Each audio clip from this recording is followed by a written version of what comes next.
Yo, y'all good? Everybody here? Hey, All right, man. we are here. Yo, what's good, everyone? It's D Lloyd, and we are back, man. The D Lloyd Sports Podcast. It has been a long time since we have been here and done this, man. But we're here. We're here. We're ready to go, man. We have quite a lot of stuff to talk about. So we're gonna go ahead and kick it off with the guest that we have today. We have the guy that you guys heard back in the day when we used to run this very consistently. We're gonna try to bring that back. My guy Tyler Highfield is in the building. Go ahead and say what's up. Hey, what's up, everybody? I'm glad to be back. This is a long time coming, it feels Yes, like. sir. It's been a minute. A minute is a understatement. And then we have our guy, man, our favorite streamer. Make sure you guys check him out. He has the branding already up there, so you guys already see where to go check him out. But our guy, Mr. King Suntan, say what's up, man. What's going on, fellas? What's going on? How y'all doing? We're good, man. We're good. We got a lot to talk about.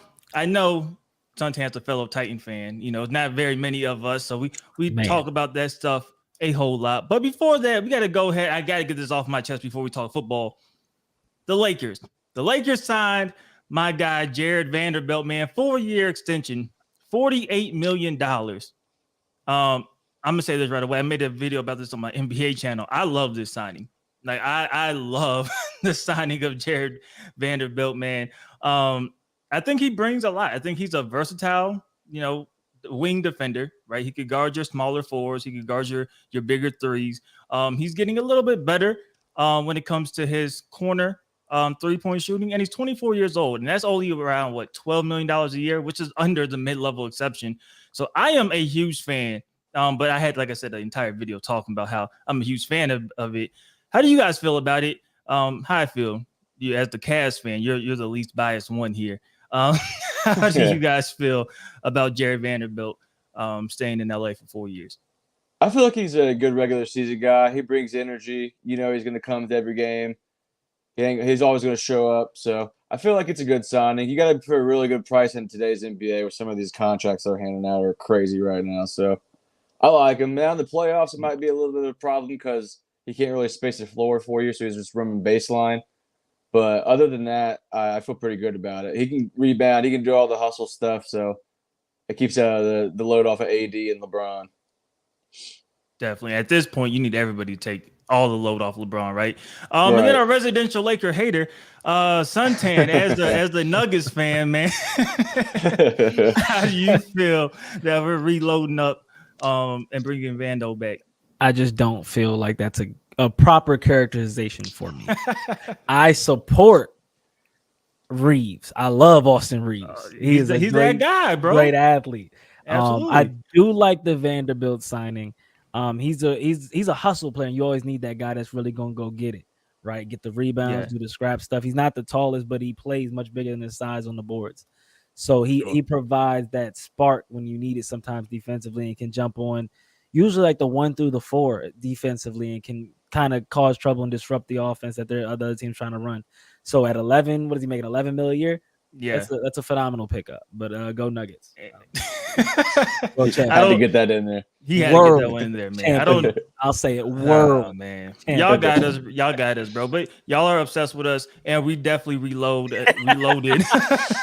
We definitely reloaded a ton this offseason. I'm very excited about what we're going to do, to be honest with you. And the greatest part about the contract is the Lakers didn't have a lot of guys under contract long term. So we're kind of shoring up some of the younger guys because we do have to, provide a future post LeBron James, or that is inevitably going to happen. I messed that word all the way up. This is eventually going to happen. So we do have to, kind of look at the future. And if things go left and he doesn't get any better as an offensive player, that's a very tradable contract. $12 million for any defender is a steal. So I think it's a good situation for us. It gives him that security blanket, knowing he's going to be there. And, hopefully we get the job done. And before we switch over to football, I don't know if you see that comment right there, Highfield. I know you're walking around moving. There is another fellow Cavs fan, my boy HD, in the building. There's not many of y'all neither, so maybe y'all need to stick together. Few and far between. There's not a lot of Cavs fans, man. So the fact that there's 2 Cavs fans is absolutely insane, man. I do appreciate the Cavs in 4. I don't know what in 4. We're going home in 4, maybe. Yeah, for no real. idea what's going on in 4 games, but years will be difficult. I like that. Ooh. Having 4 years. 4 years? 4 years, what I give him. Is Donovan Mitchell there? 4 years. he might be in New York by then, honestly. And Donovan Mitchell long gone by then, so I don't know. He says LeBron's coming home. You might get 42-year-old LeBron. We'll see what plays out there. But it is Friday, so we definitely want to talk some football. I just had to get my Laker news out there, man. College football starts tomorrow. Technically, what week is it? Week 2? Would you call it? Because week 0, week 1, yeah. So technically, week 3. Oh man, I'm crazy. Week 3. Yeah, week 3. He said I'm crazy reporting. Week 3 starts tomorrow. And our boy Deion Sanders in Colorado has been the talk of the sports world for the first 2 weeks of the season, man. Really showed out. I'm a believer now to an extent. I'll let y'all know when I stop believing. It's going to be in a few games. But right now, I'm still a believer in Colorado. I was hesitant. I'm never going to lie. Obviously, we talked about it how I felt when we was placing our bets. I did not feel comfortable taking Colorado over TCU. And that was easy money. The first 2 weeks was easy money. And I fumbled the bag on that one. But they have Colorado State. And this is supposedly a in-state rivalry of sorts. Both teams have not done good. But we have interest in it because head coach of Colorado State, Jay Norvell, I believe is how you say his name. He basically came out and said that when he talks to grown-ups, he does not wear shades and he looks at people in the eyes. So I don't know what he was trying to get accomplished with that. I feel like obviously he was around his guys and, Colorado State. And he just started, he just started talking. He just started unloading whatever he had. And clearly he's not a fan of Deion Sanders. And now, as Deion said it, this is now personal. And Deion, being Deion, bought the whole team shades today. I love it. I love it. Bought the entire team shades. So I guess if they win the game, they could all wear shades in their conference. But what you guys think about Colorado and their chances against Colorado State and the coach who is 3-9? They went 3-9 last season. They're 0-1 this season as head coach of Colorado. So he's 3-10 as a head coach. Deion has already almost caught him in the win category. So how do you guys feel about this matchup? And I'm assuming everybody here is watching it. Man, locked in, and gambling on it too. We're going to talk about the lines later, man. But I just don't. How bad you guys think this is? I don't think nobody's picking Colorado State here. No, not a chance. And the other thing is too, like the coach might have thrown a little bit of shade so he could take some of the blame and not the team when they get blown out. Or maybe they're trying to get a little added motivation, but it backfired so hard on them. Like all the Sanders guys, they all turned that around so quick. Deion, Shador, like Shiloh, all of them talked about it. Easy motivation, bulletin board material. The line's already like 20, so you know that this might get ugly quick. So I think so. I think we're still seeing Colorado kind of turn around. That offense is very fast paced. It's fun to watch. Very spread out. They try to take care of play the numbers game, and it works for them. And I think the more reps you get, like game reps, I think the better that's going to get throughout the season. I still think there is some rust there, and they're trying to figure out, as Deion said, who are their dogs, like who are their guys in game time, because we all know game time is different from what you've seen in practice, right? So I think this is just another step of that. But Colorado State's head coach, you said he's hating. That's crazy. That is, I mean, clearly he's upset that Deion came through and took the college world by storm with effectively. Boy, he said he's bringing his luggage and his Louis, and we laughed. We laughed. We were like, that's a good saying, man. That's going to be great as he builds morale. But he may not have been lying at all. He may not have, honestly. Nah, You got it just shows you got 2 or 3 guys. You got a QB and a guy who can make some plays. It's just a game changer. Shador looks insane. I didn't know that man was going to be NFL ready like this. Plays, bro. He makes the right every time the right read. It doesn't matter. He's always going to the right spot, always making the right throw. Like, it's pretty impressive. Yeah. And on top of that, he is he's doing all this and put up all these stats and all these numbers, and he's been sacked more than any other FBS quarterback so far this year. I think he's been sacked like 10 or 11 times, and he's doing it all these numbers while getting some pressure in his face too. So like, it just goes to show you how good this man is. Yeah, and I mean that kind of leads us into the next topic, and we'll just go ahead and segue off of Shador, seeing as how great he's been playing, and we want to talk about kind of our way too early, right? Only week 3, Heisman favorites, and Shador is up there. He is playing his way up there, throwing for over 500 yards against TCU. Granted, it's not last year's TCU, but they were still in the national championship game. Last year, they were still ranked 17. Hey, listen, I love TCU. You know that. I loved them last year when they played for the Natty. Listen, man, there's a guy at USC. Oh boy, there's a guy at USC that already has this trophy on his shelf. I love what Shador Sanders is doing. He's playing phenomenally. I wonder how much of the Deion effect is gonna boost him up. Because he's doing so much to make himself in the program have this much buzz. I wonder how much of that is going to play into that Heisman race. Like between him and Travis Hunter, like they're going to get the pull of the public. Mm-hmm. How much of that weighs on the college writers' minds? I don't know. I like right now Caleb Williams, but if they continue playing like this and end up in a New Year's 6, anything's possible, right? That what you do. Yeah, I'm with you. I think you had to say Caleb is the favorite, even though what Shador is doing is crazy. And we had to talk about Travis when we're done talking about Caleb, because what he's doing is unreal. I think that's probably like he's more of a competitor than Shador. But I do give credit to Shador Sanders. You assume he's just, the dad or the coach's son type of thing. Like, he's there because he's the coach's son, and how good he's going to be. Just don't mess this up. And this dude is showing like this dude's showing he is legit. He is a baller. And it's the fact that he's even yet to throw an interception, right? And this is his first reps at this level. I mean, his IQ and all that's through the charts, man. But Caleb Williams, like you said, he's done it. He has the award. He's only playing first halves. And the other thing too is like last year we saw Caleb Williams do it against like the real schools over in the Pac-12, and we have yet to see Shador. He played TCU. They're good. That's a good prove it. But after this game, like we were talking about before the podcast started, the next 2 weeks after this are going to be tough. It's really going to show what they're made out of, if they're real or not. We're going to get that matchup. Yeah. We're going to get Oregon. We get Oregon, Colorado, week 4.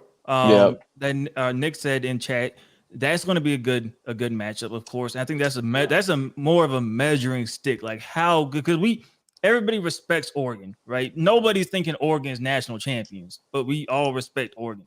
That is, in my opinion, a very good measuring stick. The week after that, you get USC. And them boys and Caleb, they not playing.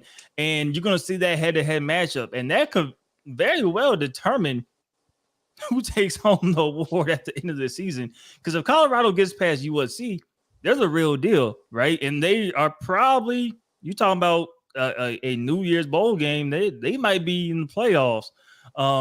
If they get past USC, of course. I think they'll be legit for sure. But I'm looking forward to that matchup. But I think Caleb has to be the early favorite. And I think he hasn't shown any reason not to be. At all. Like you said, he's playing first halves of games. As good as Shador is, Caleb's doing it in first halves. Like, bro, the dude, he's coming out of halftime with flip-flops and a towel on his head. Like, dude, they smoking teams, and it's not having crazy highlights in the first half too, like dropping snaps, turning around, throwing that thing 60 yards. But my question would be, right, like we said that Oregon is the measuring stick, but why is it not already TCU? TCU is just which win would mean more, Oregon or that TCU win if they won against Oregon? So First of all, shout out King Mike for checking out the stream, bro. Appreciate you. I would say the Oregon one would still be more impressive. I get it. TCU was just in the Natty. I'm saying, TCU in the Natty, bro. This could also be how I was never bought into the TCU hype, and then they shut me up going to the Natty. They did shut me up, but then I seen the Natty. The Natty happened, and they lost by what 56, 50, whatever. Ooh. You lose by 50 in the Natty, bro. I start questioning. Yeah, so do you think that Oregon would have fared better? I mean, they could have scored. You seen them boys at Georgia? Maybe they could have scored. You see? Don't do Max Duggan like that, bro. Don't do Max Duggan. Keep in mind, that TCU team, right, had Max Duggan who stepped in for an injured quarterback who is now the starter at TCU. Yeah. So Max Duggan wasn't even the best quarterback on that roster. That's true. But they lost everybody. So not only did you get to the Natty, you just lay an egg. Then you come back. We don't know what y'all are because everybody's gone. A lot of teams that lay eggs against Georgia. I'm just saying. That's true. I mean, that is true. I'm going to give you that. Georgia is in the league of his own. I know. Actually, it was King Mike that commented a second ago. He was like, because he's a Texas fan, and they beat Alabama. He's like, this is y'all Kings in the SEC. I was like, no, it's Georgia. It's Georgia now. It's Georgia now. Like that. Yeah, that's no joke right there. Yeah, you came Georgia a couple years too late, or whatever they become in the pros when they end up drafted. Georgia Eagles. Georgia Eagles, man. So yeah, just sticking to it. I still think it's Caleb Williams. I think Travis Hunter, just what he is doing, we have not seen. I mean, we have not seen, and it's just a matter if he could keep this up. Which I seen a lot of people hesitant about it. I feel, am I crazy that he could keep it up for a season? He's playing both ways. He's on the outsides. He's not absorbing the same amount of hits that a linebacker or a running back tied in those players will actually take. His is more of a cardio thing. Like, can he just stay up, like in shape enough, or just because that's a lot of running. You're guarding the top receiver, and then you're trying to get open back to back to back. But he's been doing it all his life. He said. I mean, exactly. If this is what you're used to, and he truly loves this stuff. Let me censor myself. Yeah. He truly loves his stuff. He truly seems to love the game and like have a passion for it, kind of like Deion did, where you can kind of go above and beyond. Like you can do. I'm crazy. Yeah. It's just, man, that he's special on both sides of the rock. I mean, he's catching the ball up over people and he's locking people down. It's insane. Yeah. I mean, he's a dog. It's insane. And he earned that D on his chest. I can't. Some of the plays he made, like on that TCU game on the goal line, when he just read that wide receiver, that running back was coming out of the backfield and just snatched it. Like, boy, just man, that's just high IQ. That was playing 140 snaps a game. You're not cramping up anything. Like, that's crazy in shape, and that's just dog mentality right there. I mean, look, we've seen a lot of players and athletes put teams on their back, right? In sports like basketball, where it is more of a run, up and down, get tired type of game, right? Football, you do get those breaks, you do get those commercial timeouts. So maybe he has the, I think, like I said, it's just more game shape. If you're in shape to do it, I don't think the hits or his frame is a problem. I just think it's more so, can he just do it? And he's showing that he can. And I think there was an interview and Deion was like, I told him not even come in until Wednesday. Like, you're off till Wednesday. You're not doing nothing. So, I mean, he's earned it. He's absolutely. So, I mean, if he has that type of workload and he's not even doing much during the weekend, I'm sure he's not even walking to class. Like, somebody's driving that man from class to class. Oh, yeah. Like, he's not walking. If they not. They got he's the got money. One of them Deion golf carts. Yeah, he got exactly, bro. So I mean, I think he could keep it up, and then it would be tough if he could keep up at this play. I think he is the top guy when it comes to trying to compete against Caleb Williams, unless somebody else comes out of nowhere. I really think it's a 2-guy race, unless y'all have any sleepers that y'all have in mind. I haven't seen anybody really stand out. I know they talked about that. Is it the Corum kid over in Michigan? He hasn't really been off to a hot start. Mm-hmm. Marvin Harrison, not really kicking it. He had a great game last game, but the game before that, he was rather silent. So yeah, he had like 2 for 26 or something. And don't forget about Drake May, but he hasn't looked like spectacular like everybody thought. He's been good. He looked good. Don't get me wrong. They beat South Carolina and all that, but I think because of the players that are at the top of the list right now, Drake May's not the sexy pick. You know, like you watch Caleb Williams, he's got that wow factor. You watch Shador and Travis Hunter, wow factor, and then they got the popularity around the games. You see Drake May, and you'll be like, NFL prospect. Yeah, like he's probably a really good player. He's gonna be a good quarterback, but he doesn't have that wow factor that these other ones are carrying. Yeah, I agree with that. And it looks like Caleb Williams is playing on easy difficulty out there at times too. Like, boys be playing, man. Yeah, insane. Bro, like they should be doing stuff. Joe Milton, what you guys think about Joe Milton, man? Is he a dark horse? I wasn't a believer there for a minute. Like in the offseason, they kept talking him up, and I thought he was just going to be the guy with another big arm. But he's looked good so far. Like he hasn't looked great, standout, like flashy moments, but he's looked pretty good, better than I thought he was going to do, honestly. I'm still, I mean, how's you say? We'll see. Look, he's in the SEC, so he's going to have the chance to really wow us. Absolutely. Like, do that against some of these teams, man. I mean, Tennessee's up there. I mean, it's one of those, like, how does the season go? If they get through Florida, I mean, they should get through Florida. They get through Florida, they put up a good game against Georgia, right? Like, those are the games that he has to play well in. And if he does, then I think people will start believing. But, so my thing is, right, he only has 400 yards in the season and 4 touchdowns. And these other two guys we mentioned do that. Going crazy. Game. You know what I'm saying? Crazy, He could do well. And I don't know what year he's a senior? Yeah, he's out. Bro, he's out. Nah, it's curtains. He's out. He's out. Hey, SEC, brother. You're not going to put up the numbers to mess with these guys. Hey, brother, enjoy your last season, bro. Try to win as many games you can. I'm sure you'll get a shot, but you're not going to get a shot at the Heisman. You can put yourself in the second or third round. Yeah, you're not gonna get shot at the Heisman, but you go to the league, bro. You get paid. You'll be fine. Hell, come to Tennessee. We need somebody. Marvin Harrison. I guess Marvin Harrison gets all the hype. Marvin Harrison Jr., quarterback or wide receiver from Ohio State. He's not gonna get it because of the quarterback situation. So we're gonna just stop that. He will be like a top 5 pick or something. He's gonna get paid. He'll be a top prospect. Hell of a player. Yeah, he made some amazing plays, bro. Absolutely, but that quarterback situation is awful. Speaking about quarterback situations, Alabama had a little quarterback swapperoo that took place. Needed Alabama after that would you call it a devastating loss? Probably to Alabama fans. Yeah, definitely. They expect to win all the early ones. Because you know how Bama feels, bro. Like if they're not top, like they can't just win. If Bama ain't dominating everybody, bro, like they're ready to fire everybody, get all the coordinators out. Like we got to figure this whole thing out. And they lost to Texas and at home. And now they have a new quarterback. So Jalen Monroe has been benched officially, which was funny. We were talking about it before. He was on they're on the Pat McAfee show. Was it Pat McAfee show? Mm-hmm.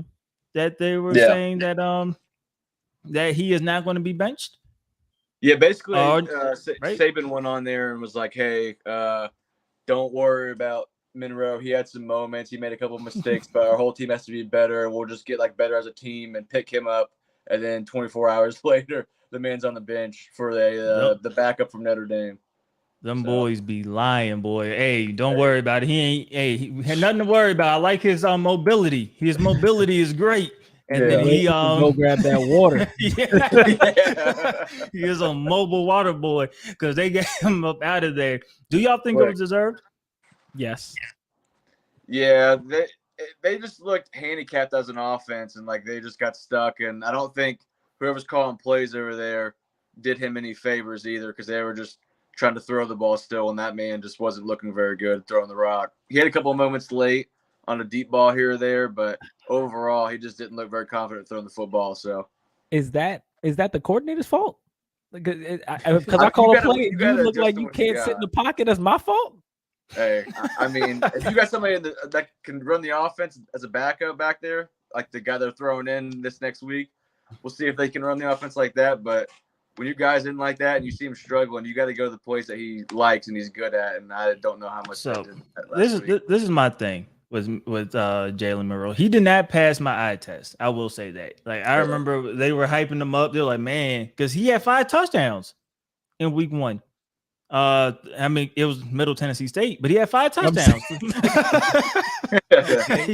he had 5 touchdowns. I remember they showed the clip and like he literally fumbled the snap, picked it up and ran it in for a touchdown. They're like, man, look at the athleticism. I was like, that man dropped the snap like in both his hands. All part of this play. It hit both his hands. Like what? We need to be observing him not catching the snap. So I mean, our boy Fink's in here. Yo, what's good, Fink? Hey, what up? So I think it is. He does have the mobility, I guess. Like he's that bigger guy, and that's kind of what teams are looking for in quarterbacks now for whatever reason. That Texas game was not good. It like there's no way around it. It was simply not good. We're drinking haterade on Jalen. I don't believe we are. I mean, the game wasn't that good. The only people that enjoyed that game were Texas fans, and they thoroughly enjoyed. They probably look at Jalen like I did last year when Anthony Richardson came like Kentucky, and I was like, boy, when are they gonna throw the ball again? It's weird, like just objectively looking at it, like without even being funny about it. It's tough to bench a quarterback after one bad game. It's not. We know you don't. You're ready to bench anybody. You're ready to bench anybody. So. Hey, we got standards. We have standards. We are here to win. You've lost us 1 game. That's the most we're allowed in the season. I mean, for Bama, that's true. One Bama is probably too much. 2 losses. I'm sorry, you're at the wrong school. We don't do 2 losses. What? Maybe next year, once it's 12, you could afford to lose a game or 2. Yeah. But bro, this you lost year, to Texas. Not like Texas is a bum team, but we still have to play other SEC schools. You know that, right? Like, well, the other problem is too. Nick Saban's coaching for Pride right now because everybody's been talking about Georgia these last couple of years, obviously because they're back-to-back champs, and now he feels like he's not the cream of the crop anymore. So he's got to get. He's not out there. He's not, and he has to figure things out quickly. But you're replacing him for Tyler Buckner, who has like very little experience, and he has not played good even when he was at Notre Dame. Right, like, that's why he Notre lost Dame his job too, or left because what's his face? Yeah, his 2 years at Notre Dame, he completed 56% of his passes, 6 touchdowns, 8 interceptions. So that is the guy who is leading the ship for the Crimson Tide. So we will see how that turns out for them. Interesting. I don't know if I would have done it, but I don't blame you neither, if that makes sense. Like it is what it is. But speaking of bad quarterbacks, there's been a ton of bad quarterback play to this point in the season. We're going to lead off with your squad, Highfield at Ohio State. What is going on over there, bro? So when at the beginning of the year, or at the end of the last season, when obviously we knew that Stroud was gone, it was an open QB competition, and there wasn't really a big name, but you kept hearing Kyle McCord because he was Marvin Harrison's quarterback in high school. And that was the only thing. You never heard a positive thing about him. You never heard like good leadership, good throws, like standing out in camp.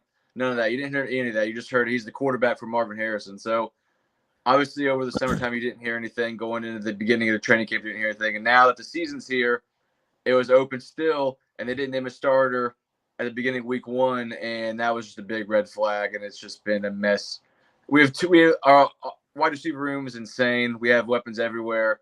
All we need to do is like a point guard, basically, just to get them the rock. And so far, it's looked pretty rough, but it's going to look really rough too here in another week or 2 when they play Notre Dame at Notre Dame. The way they've been looking with Sam Hartman, a running quarterback over there. So it might be a rough year. Let's just say they might be looking forward to the 12-team playoffs so they can drop a game every once in a while. I'm just saying, y'all boys got Western Kentucky this week, so it's gonna be a tough ride. Taking on them tops, man. It's gonna be oh yeah. TOPS tops. Scrap game. I'm looking forward to Notre Dame next week. Yeah, man. So you don't have to worry about Notre Dame, bro. You got to worry about, like I said, tomorrow against WKU. And Drake May. How do you guys feel about Drake May this season? I know you said he hasn't been impressive, but Drake May has been getting Caleb Williams and Drake May, top 2 quarterbacks in the draft class. What have y'all seen from him so far this year, and do you like what you have seen from him? Go ahead, Suntan. You go first. So Drake May has been rather impressive overall, right? Just kind of like in terms of dealing with what he has, he's not at no top school with this immense amount of talent. But he's been kind of doing the best he can with what he has. I mean, at the end of the day, I think it's gonna take like a meteoric like fall from grace for him to like not be a first round pick. His talent, his tools are all still there. He puts them on display as often as he can, but you know, he's not going to be in the Heisman race. He's not doing anything super impressive. He's not doing anything in terms of like leading the nation in anything. He's just kind of doing okay. You watch him, you're like, okay, there's an NFL throw. Yeah. But you don't finish the game saying, "Damn, he really went off." You know, like, right. But you see the flashes of like, okay, you see, but you know, he's not throwing to what Caleb Williams is throwing to. You know, right? Yeah.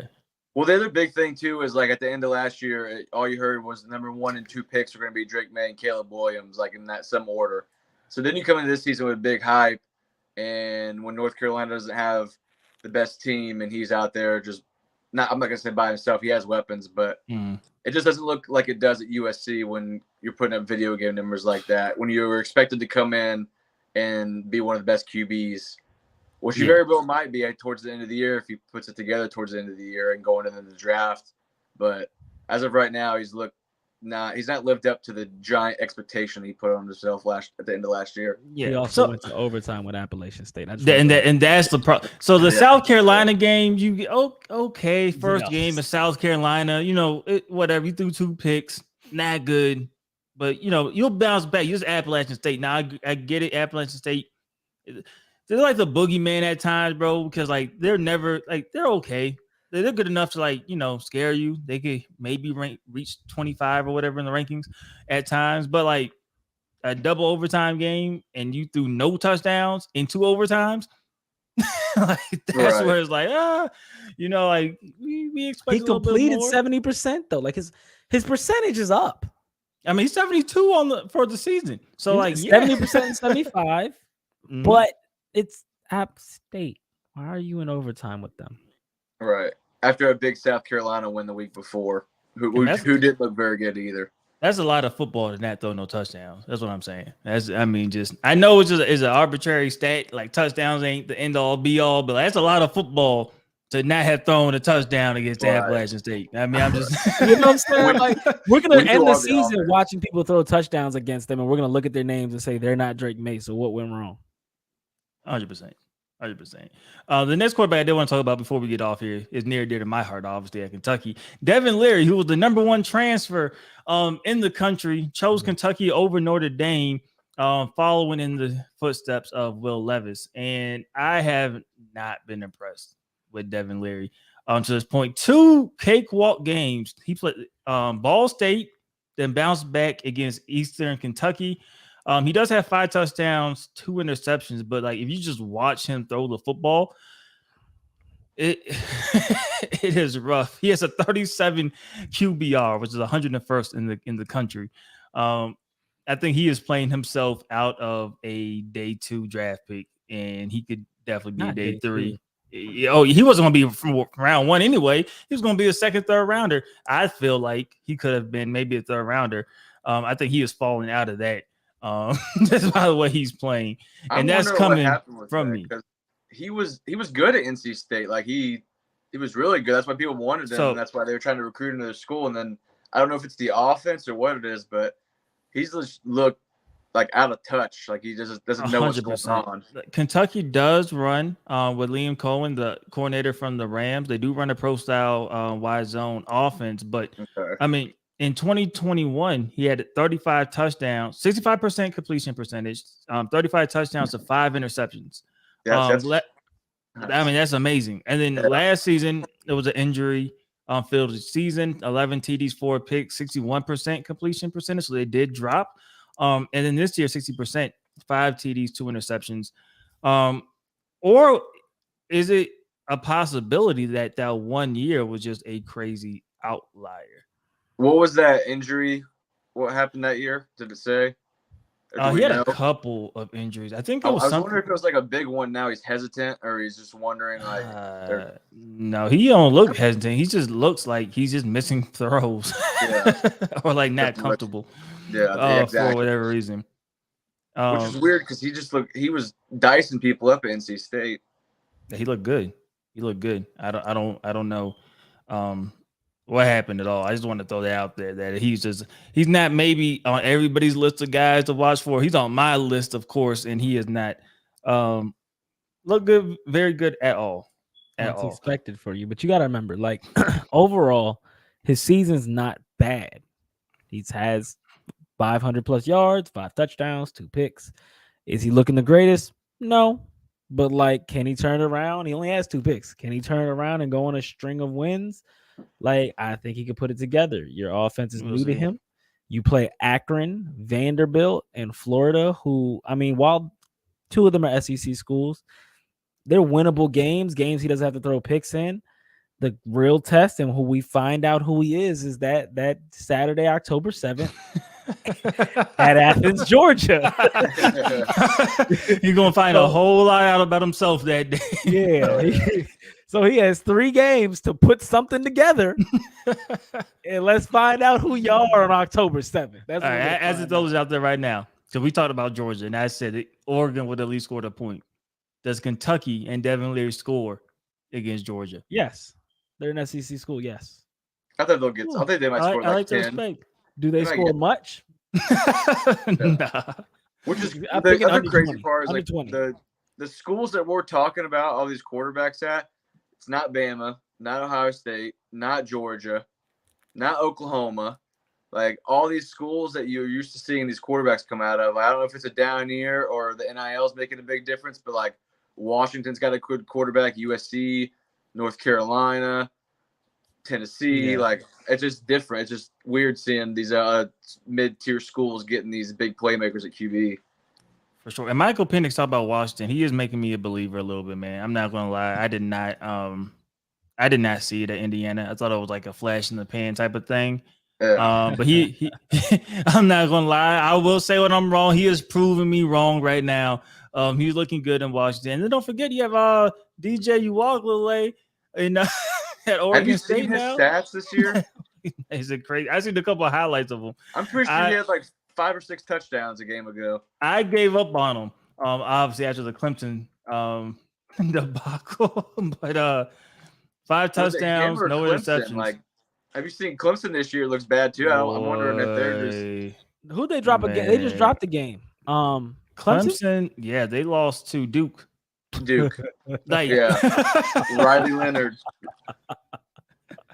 Clemson. Shout out to Jiggy in the building. Anthony Richardson is not the GOAT. Absolutely not. He thought he was about to come in here, and I hate Anthony Richardson. No, we was gonna be like, hey, bro, no, absolutely not, man. I like Anthony Richardson because he was trash against Kentucky, but no, absolutely not. He's not the GOAT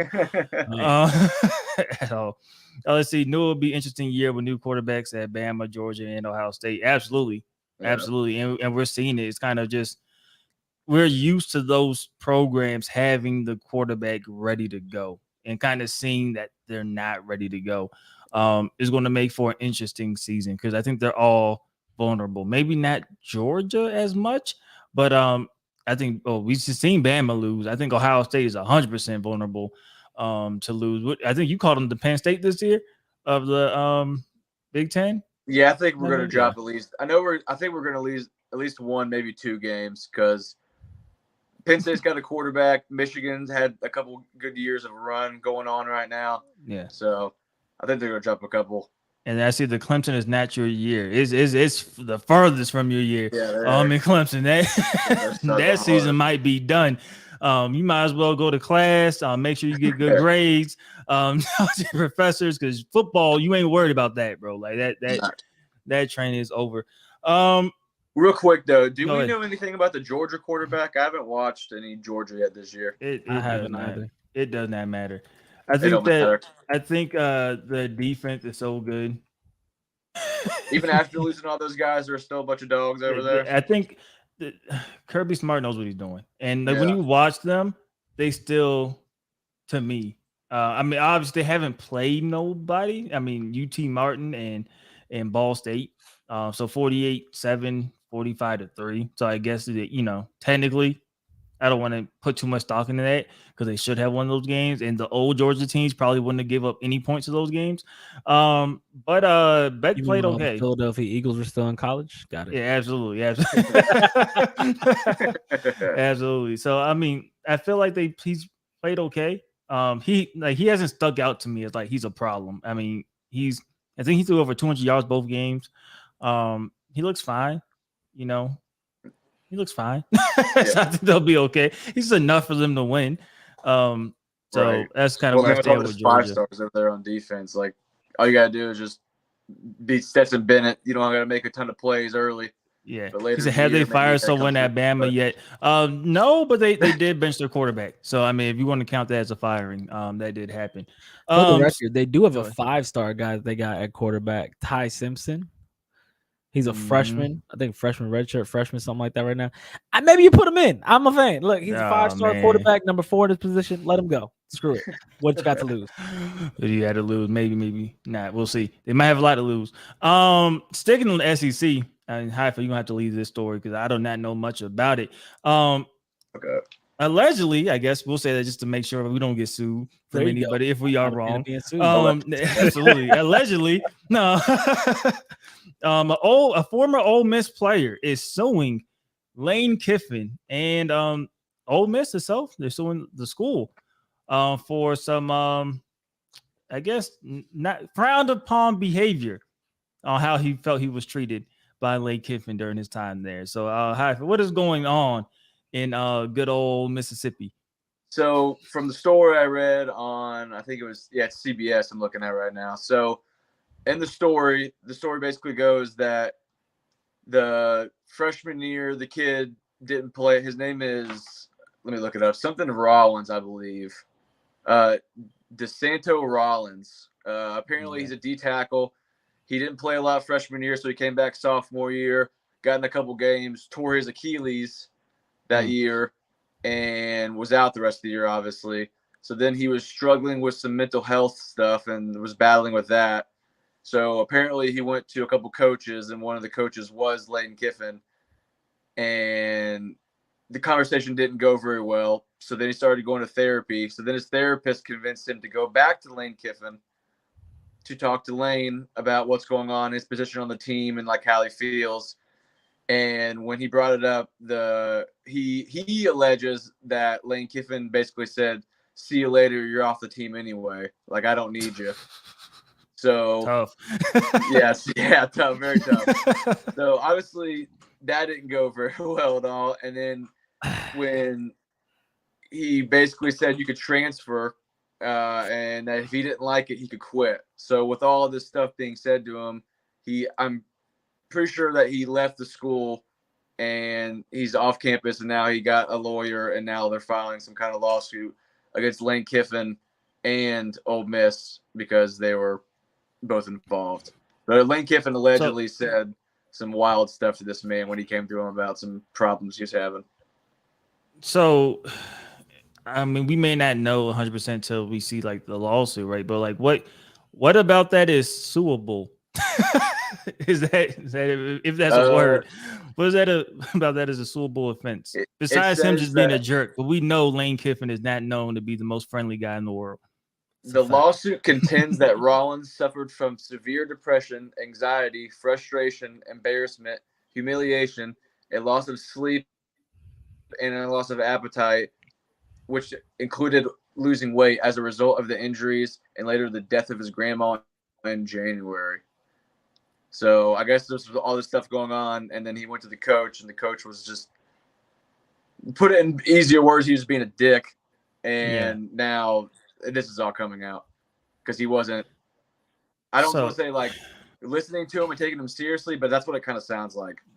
Yeah, it sounds like the difference between frowned upon, which is perfectly legal stuff that people just don't like, right? Like you shouldn't be a dick like that. Like you shouldn't be a jerk. But like, how can you prove him saying transfer or get on practice squad or scout team, how does that make you lose weight? Am I being insensitive? I don't know. Listen. I'm trying to be very careful with how I word this, but I'm trying to figure out if I'm a coach of a D1 school, you get injured, we help you get back healthy. You're now all fit and ready to go. But then because you're sad and then things happen and continue to make you sad and you're no longer able to play football for me, how long am I required to honor this contract if physically you're able to play football and you're just not because you're not feeling up to it?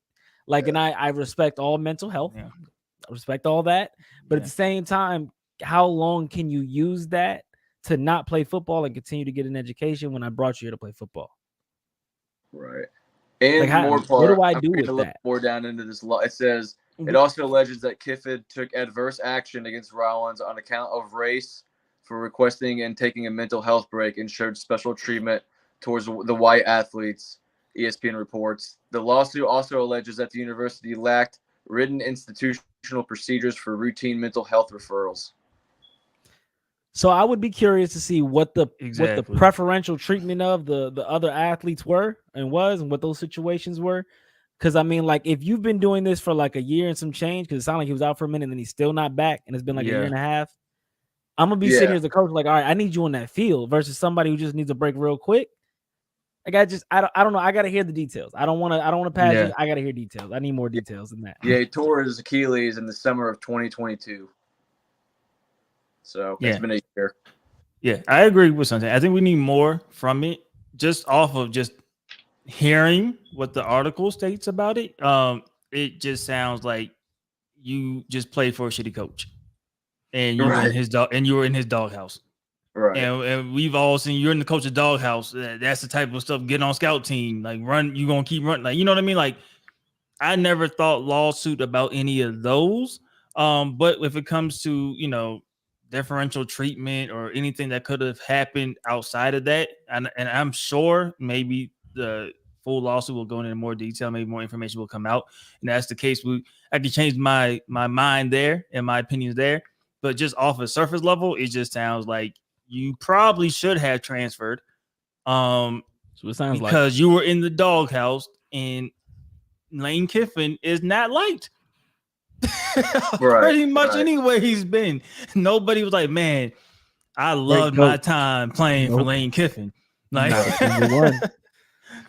so other than that, I just think he is just upset. Probably because he's not playing. Thank you. You cannot sue anyone for being an a-hole. Yeah, so I mean, it's frowned upon. That's what I say. It is frowned upon, but that is not a suable offense. The last topic we do want to talk about before we get into our bets for tomorrow. I know you guys are gonna get excited about that because I have some friends that are addicted to gambling. Wow, Steven, strong words. Okay. Our favorite is loose term, but our favorite host of First Take, Stephen A. Smith, talked about working with the former co-host Max Kellerman on the Joe Budden podcast. And this is wild to me. He said he did not enjoy working with Max Kellerman. He said, quote, I had mad respect for him from the standpoint of a white dude. He's highly intelligent, Ivy League, educated from Columbia, smart as a whip, can talk his ass off, could talk about anything. I get all of that. But you weren't an athlete. You weren't a journalist. And the absence of those two components left people wondering, why should we listen to you? Those are strong words. When did I never questioned the thing he said. I don't know. So those are strong words. Obviously, Max Kellerman has been off of the show for like 2 years now. He had his own show, was it Max Key and Jay, whatever the exact words were. He's no longer with ESPN after the layoff. So hopefully Max can figure things out. I'm sure he's still with HBO Boxing. Yeah, he's a great boxing analyst. I will say that. I love Max Kellerman as a boxing analyst. But how do you guys feel about it? Because clearly Stephen A. was not a fan of Max, and he said it before. He went to the bosses saying that he wanted Max off the show. And now they're on that rotating, reoccurring guest schedule where even Shannon Sharp can't be the permanent guy. We have to have a new guest every other day, essentially. But I don't feel like him not being an athlete or quote unquote like a traditional journalist affected my thoughts on Max Kellerman. What about you guys? I don't think he was ever really off base a lot. I don't think he ever like said something where he tried to act as if he knew the sport like that to like make you think like, oh, he's talking, but he never played. He never made a comment that made me feel that way. He never claimed that. So I don't feel that way either. And I feel like he deferred when athletes and stuff came on there. He kind of deferred to a lot the players, right? Like, I'll take your word for it. I think deep down, this is more of who the name is rather than the opinions that he had, because you saw how good Shannon was when he first got with Skip and how popular that was. And there's all the clips and it was going around everywhere. And then Stephen A didn't have that host that everybody loved, that everybody wanted to hear from all the time too. So it was just the Stephen A show for a little while. So I think because it wasn't that big name with the big opinions, I think it was more that led a little bit into it too, that he wanted a big name, big opinions, big views. Stephen A is just all about the show. And if you're not a big name, big Hall of Famer or something of that status, then it might not bring in the views or the opinions that he's looking for. Yeah. Just to answer the comment, why can't Shannon be on all the time is because Stephen A says he will never have a permanent co-host. Right. He will always have them on a rotating basis. Like, I think Shannon's on Mondays and Tuesdays. He was on today for whatever reason. Like, he'll have somebody else come on Wednesdays and Thursdays, things of that nature. He just want to rotate them so it doesn't get quote unquote stale. Is what he wanted to say about it. But back to this, I think Max Kellerman is not. He's not the bold take. Well, he had bold takes. He definitely had bold takes. He wanted Iguodala in the final seconds of a game. He had some takes like, give me the final shot of the game. I want Andre Iguodala out here. Like, okay, bro. That's a wild pick. I just think he wasn't like really that. He was more subdued.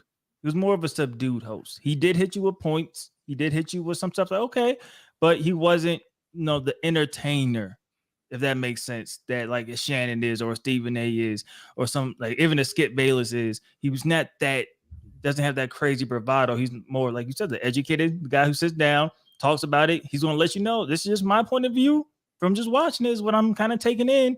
And I'm not really an expert at anything besides boxing, but this is how I feel about it. And I will debate you on it. And then, of course, you have what happened with the whole Terrell Owens thing. I think that rubbed Stephen A the wrong way. He says it didn't. When Terrell Owens said that Max is blacker than you to Stephen A, I think that kind of made him feel a type of way. Listen, Stephen A is my guy, man. He's my guy. Like, you know what I'm saying? He's one of the first ones that I really liked when it came to watching sports talk. I'm not as much of a fan of him now as I was back then, but like, I think he was really just saying like Max at times seems a little more in touch with the popular community than you do at times. And that's fair because you got to think of his stance on the weed and everything. Like that's his thing. His trademark is being against weed, whereas the larger base of the popular community is like, bro, weed is fine. Like, why are y'all gassing it? Relax. Like, it's not that serious. But it just becomes like a thing where I felt like when it came time to discuss things, it seemed like a lot of times Max Kellerman walked circles around Stephen A. And it's like, dang, bro, like you were the intellectual guy with Skip. But now Max is the intellectual guy, and now you're starting to have to be that big character guy. And I don't think he wants to be the big character guy. I think he wants to be the intellectual guy.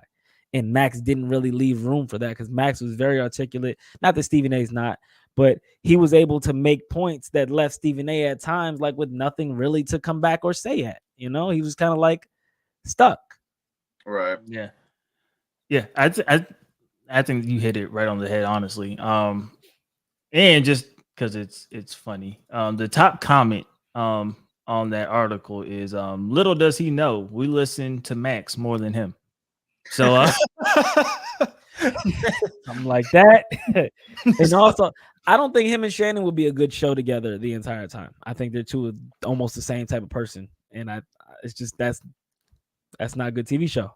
I have been getting enjoyment of the Shannon slipping up and calling him Skip though, and he wearing the name tag and everything. That is funny. That is funny. I don't know if you guys saw I that think or not.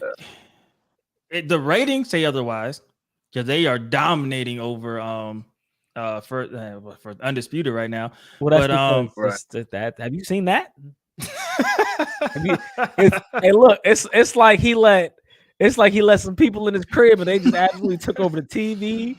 They got their feet on his couch. Like, yo, Michael Irvin and Richard Sherman are running that show. It is crazy. Skip's the moderator now. So, I mean, it'll be. They don't forget about Lil Wayne on Mondays, I think. Yeah, Lil Wayne on Friday. We need to know. We need to know what does Lil Wayne think about this, man. What does Weezy F think about this game? I got to know. You know he's not into college football.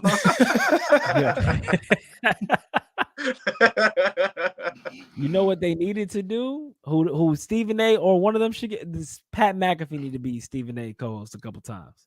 Oh yeah. Let's see what you do with that. Because Pat got it down, but he know what he's doing. But those fan bases don't mesh. Not those fan bases do not. Supposed to. Yeah, not supposed to. I need you to be uncomfortable, Stephen A. I mean, hey man, we'll see. So that's definitely interesting. Before we get out of here, let's look at some college football. Obviously, we'll probably just do the top 25. I don't think we need to go over every team. Just go through, make some predictions, and of course, we'll give you guys what bets we're taking or planning on taking. I know Santon Parallel gonna have some crazy 12-leg parlay going on. 20 alternate lines. Stream though. Oh, look at this. Because I got one working right now, but I'm gonna come up with something. We'll make the bet live on stream for tomorrow. That's what we'll do. You go. All right, so we're gonna start off. I'm just go down the order that ESPN has it, and we'll go off of those lines for me. So the first game that shows up is we talked about earlier.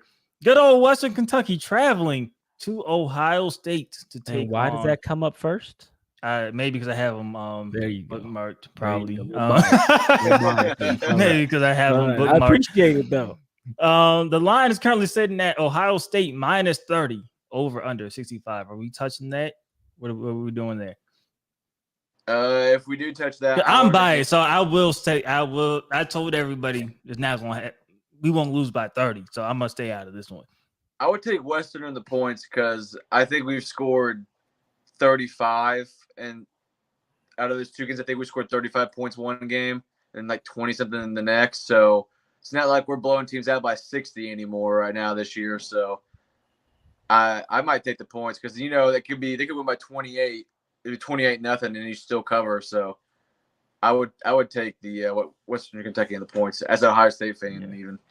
And we have a quarterback by the name of Austin Reed, 40 touchdowns, 11 picks last year, 6 touchdowns, no interception this year. Oh, he's a bad boy right there, man. All right. So what's the line for the over? 65. Ooh. Yeah, I may stay away from that one. I'm gonna do the under on that, and I'm gonna go ahead and do Western Kentucky with the points. I've watched Ohio State play. I'm good. They'll probably win, but it's not by 30. Yeah, I don't think it's going to be that big a jump. I'll take Western with the points. That is my bet on that one. But I'm biased on that one, so take that with a grain of salt. Next game, we have number 3, Florida State taking on Boston College. Florida State minus 24.5. The over-under is 46. Man, I like that. I think I would take the points and the over. I like what Florida State's been doing, and Jordan Travis has been looking pretty good. So I like the receivers. Boy, I tell you this, Boston College is trash, boy. Florida State better run through them boys, man. I am I'm 100% taking though. I think Florida State could win by like 30.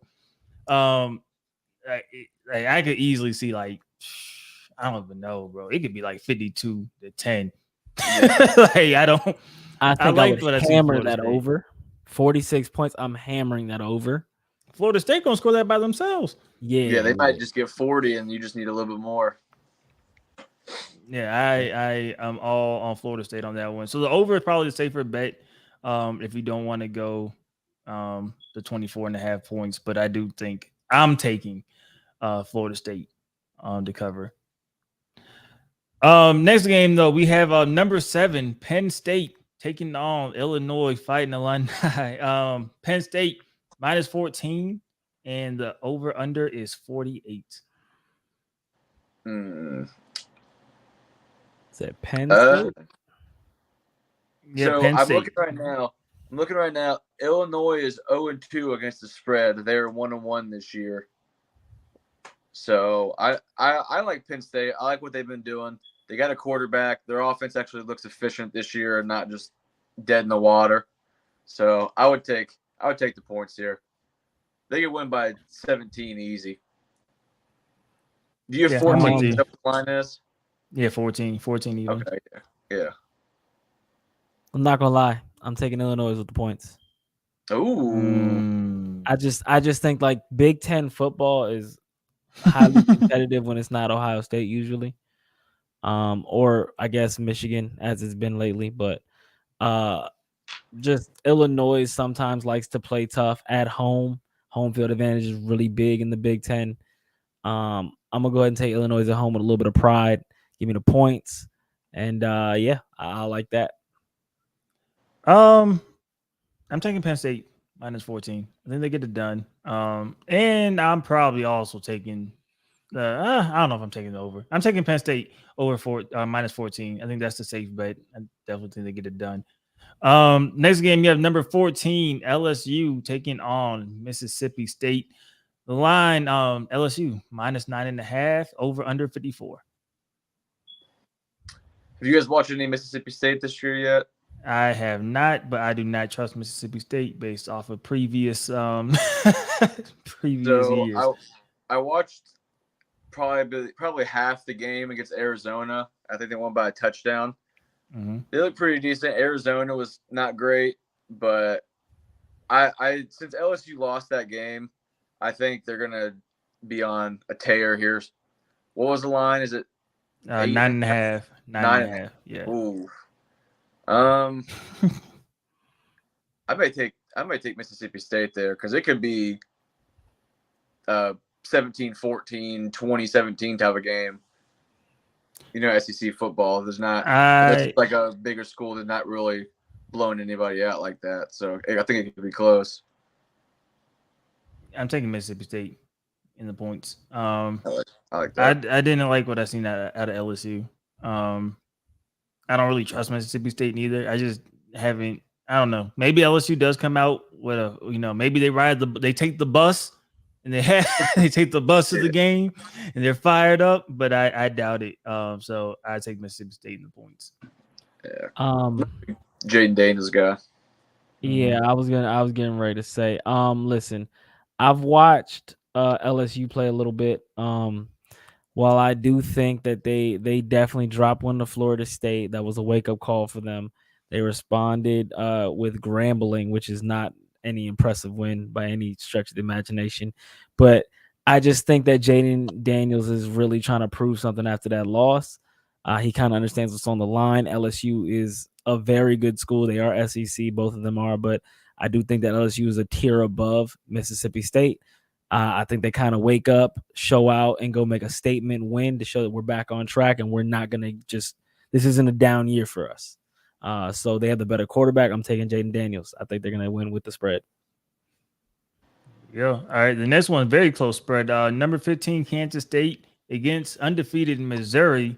I haven't seen neither of these teams play. Kansas State is minus 3.5. Over under is 49. I'm staying away because, like I said, I have not seen either of these teams play. Do you guys have an opinion on this, or y'all staying away too? Oh, Haven't watched. I'd probably stay away. I haven't watched either of these squads either. But it wouldn't be fun to just stay away. Oh, I'm taking a home team. I'm taking Missouri.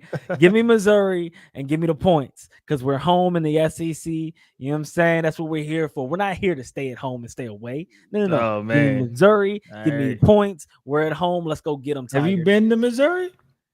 Nope. Been to Mizzou? No. You may not want to stay there. Nope, probably not. They got one of the most dangerous cities in the world in St. Louis. But I'm gonna tell you right now, I've never been impressed by Kansas State, even when they've been hot in these last couple of years. So I'm taking Missouri. You can't trust a school that hasn't changed their uniforms in like 30 years. So you feel me? They have no. yeah. So hey, I don't know. We're gonna skip Utah, Weber State. Don't nobody care about that. Utah's gonna watch Weber State. Notre Dame, number 9 Notre Dame at home against Central Michigan. Have y'all watched them? I have watched Notre Dame. Two games. Minus 34.5 for Notre Dame. Whoa. Hey, hold on, Perry. All right, let's hold on. Let's pump our brakes real quick. Understand, I'm gonna drop some gems for you today. And when we start this show back up next time, I wanna thank you. You know what I'm saying? Just understand, we're gonna guide you to the motherland. Just follow me on this, okay?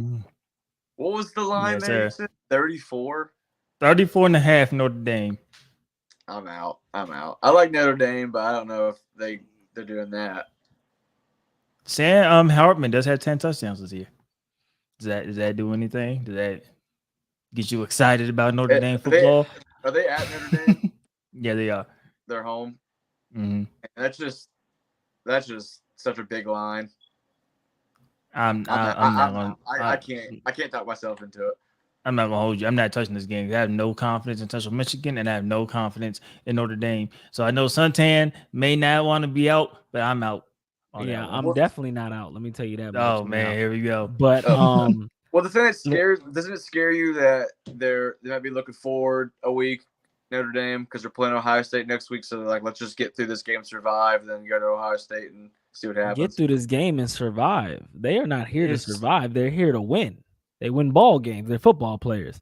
They are putting up numbers. But the only thing that worries me is just in general, if their offense can get clicking early. That's it. If it doesn't get clicking early, it's a problem. Because, then that becomes a thought. But my thing is they've blown out 2 of their opponents by almost 40 points each game.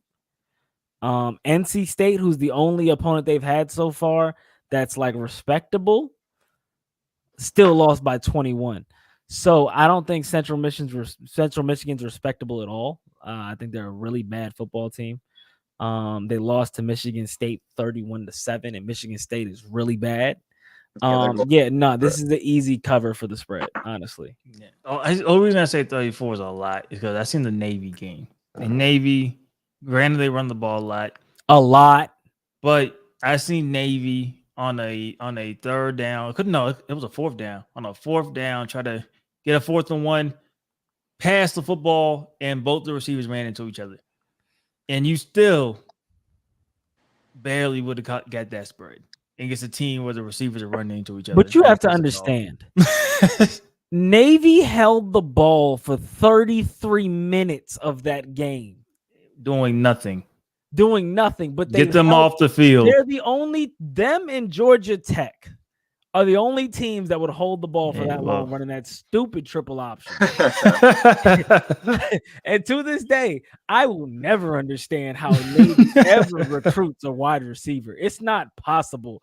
I'm gonna go join a team that's gonna throw the ball 5 times a game, bro. Maybe you enjoy the thrill of blocking. They want to block 7 times. I'm not joining them as a receiver. That's crazy. 7 passes all game. Bro, do you know the blocking highlights I could have? It's insane. At Navy? It's insane, bro. No, you will not have me there. No. All right, I think this next one. We're gonna blow them out. And because who is it? Central Michigan is not going to hold the ball for 30. Central Michigan, they're bad, bro. The Chippewas, bro. It's going to be a long game. Navy by 39 points, and they had the ball less than Navy. No, but Navy's bad, bro. But maybe they're better than Central Michigan. I will say this one should be quick. Georgia against South Carolina. Georgia is minus 27. Whatever.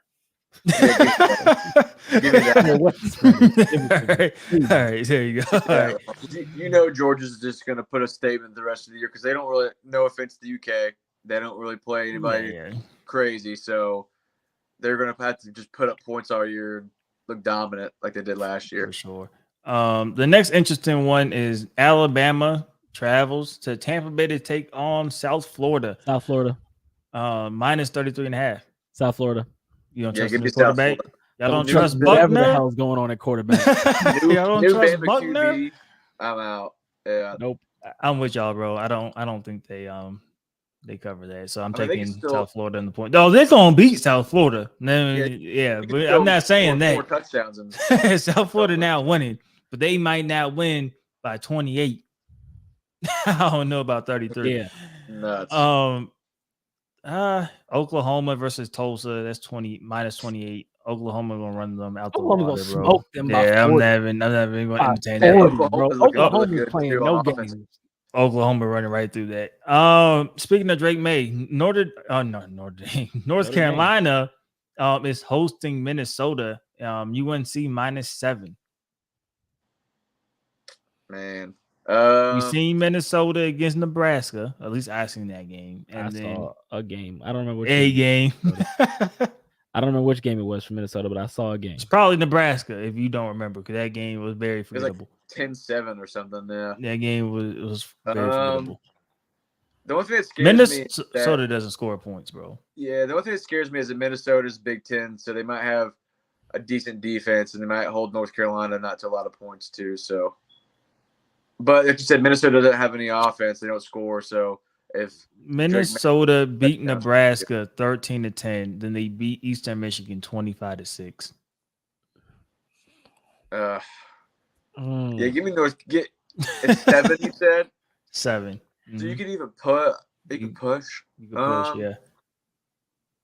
Yeah, give me North Carolina. Give me the 7.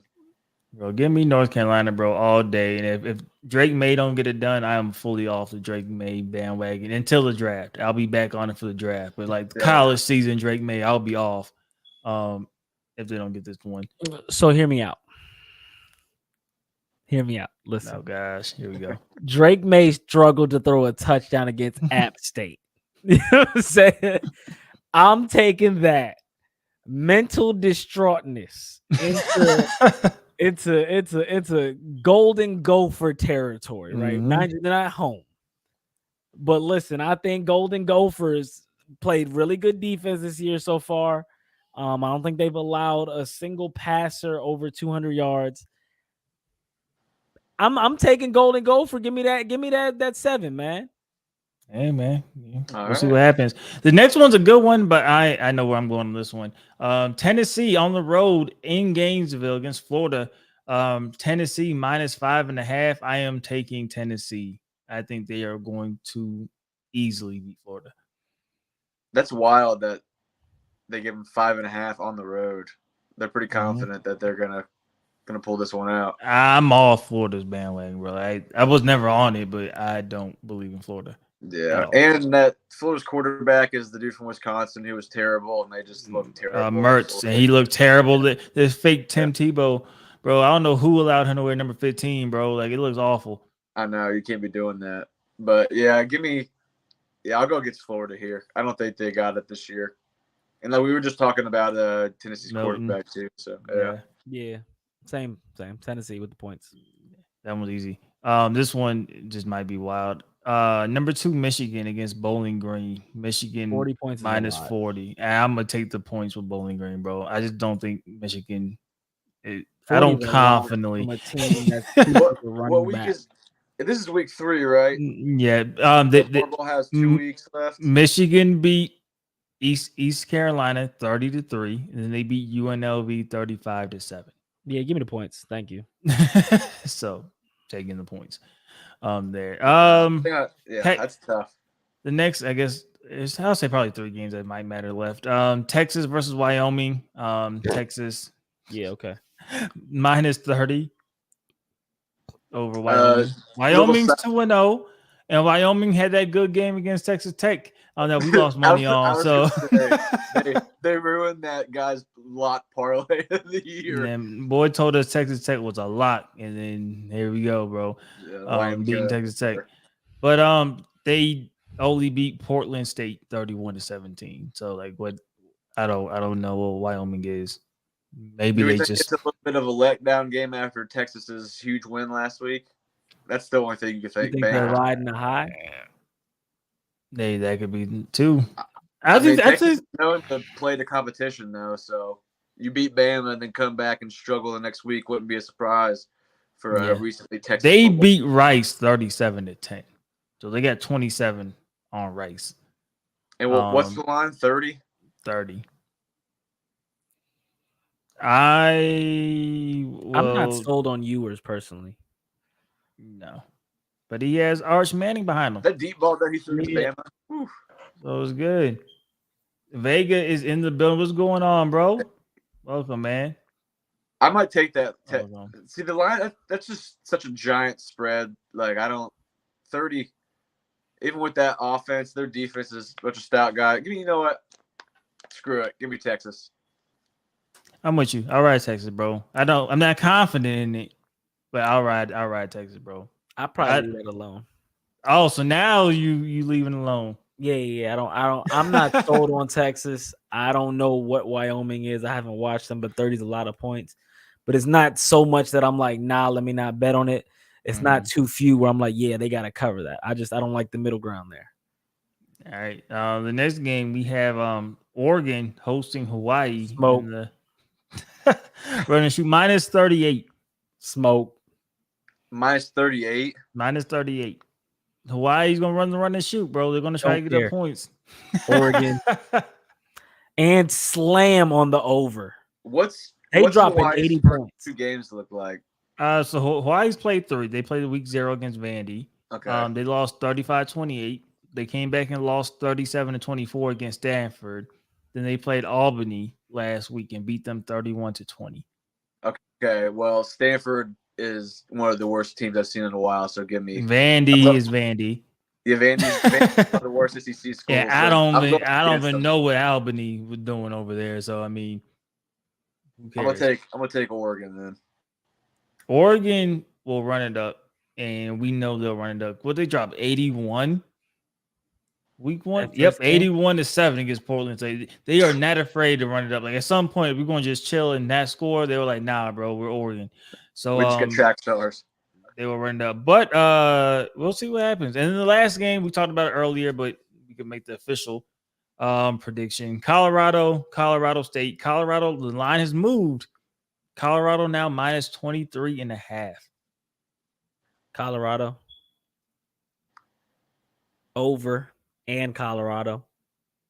I think I don't know if I love the over because I don't know how much Colorado State's going to do on offense, but I think definitely give me the line. I think they're going to, like you said, with Oregon running the score up, with those comments, I think Deion just going to say, but we got game day here. Everybody's watching us. We got this guy talking smack on the other team. Like, let's just put 40 on him. Yeah, I'll say this. The 2 games, Colorado won 45-42. 36-14 against TCU and Nebraska, which showed they could put up points. Colorado State has played 1 game. They're 0-1. They lost to Washington State 50-24. Whew. Yeah, so I think I am taking the points in Colorado in this one. I'm taking Colorado. That's a no-brainer. And they're going to be in the press conference with shades on. Man, what's the over? 63, I think. 63. 63, man. Hey, something to ask him, do you sell insurance? Because you convincing people. I'm not convinced. Listen, if I say things and it makes you think that I might be right, then maybe there's a part of you that believes this might be right. Maybe you feel good about this. That's all I'm saying. I don't do nothing but state what I say, and then if you like it, maybe you actually. He doesn't sell insurance, but he's a salesman, so he does have a way with words. I disagree. I disagree. I'm just telling you, there's no coach in the entire world in any sport that I can think of that I've seen that I feel like would run a score up more than Deion in this situation. I have full confidence in the fact that if they up by 40, Deion gonna say, keep it running. Run it down their throat. I don't care. Put up all the points and sit in the press conference with the shades on. With the shades that's on. What prime time do you believe now? You know what I'm saying? Do you believe now? Like, the swagger with him and how he run this team is just, is too much like what we all want to do every time we turn on a video game. So I don't think he's gonna stop. I think he's gonna beat the hell out of Colorado State. I think he's gonna dog walk them, and So then we tell him definitely he gotta dog walking them. Lock that one into a parlay. For sure. I agree. It's gonna be an entertaining one to watch, man. But that's all the bets. That's all the topics for today. Whoa. That's all the big bets. Did I miss a The big game? disrespect, sir. Hold on. The nerve of you to try and cut that short. Like Hampton University is not playing Howard bro. University. I was like, what game did I miss? 30. This is the battle of the HUs. The nerve of you. So who did Hampton play again? I was like, nah, he gonna slide it. He gonna slide it in later. I didn't even see y'all on the list. Who do y'all play? This is Hampton plays Howard. This is the battle of the real HU Hampton versus the fake HU Howard. How do you not like? Come on, bro. This is insane. I thought you were gonna say a real HBC like Norfolk State, Virginia Union. You talking about Hampton, bro? Wow, come on, I'm not worried about that, man. That's crazy. you just gonna pull that. I thought you were gonna say like North Carolina Central, bro. I'm like, bro, ain't nobody worried about Hampton, bro. That's insane. That's insane. Well, I'm telling you right now, I'm taking Hampton for the win. That's the lock of the year. Okay. I'm sure y'all. Do y'all have some type of saying y'all do when y'all win games? When we win games, when y'all win games. Hey, but y'all get a good education, man. So we'll leave it at that, man. But that's everything for this episode. Do y'all have any closing remarks besides Hampton, bro?